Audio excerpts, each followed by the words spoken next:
এই মুহূর্তে সবথেকে বড় সংবাদ, এবার শিলচরের পর ভেঙে পড়েছে উদয়পুরে একটি লাইটিং এর গেট। অষ্টমীর মধ্যরাতে উদয়পুর রবীন্দ্র সংঘ ক্লাবের আলোকমালায় বাঁশের নড়বড়ে গেট ভেঙে পড়েছে সড়কের মাঝে। এখনো পর্যন্ত কোনো হতাহতের খবর নেই।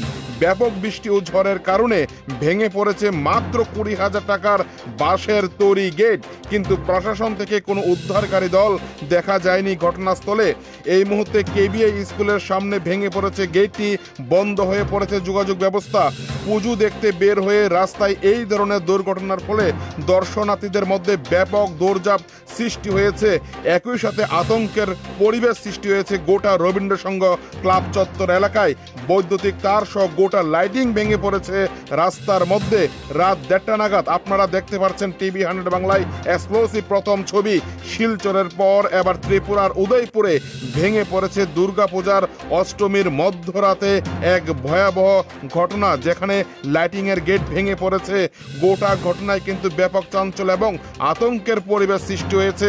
বন্ধ হয়ে পড়েছে গোটা পূজার সরঞ্জামের যে লাইটিং এর যে গোটা ব্যবস্থাটি করা হয়েছিল ক্লাবের পক্ষ থেকে।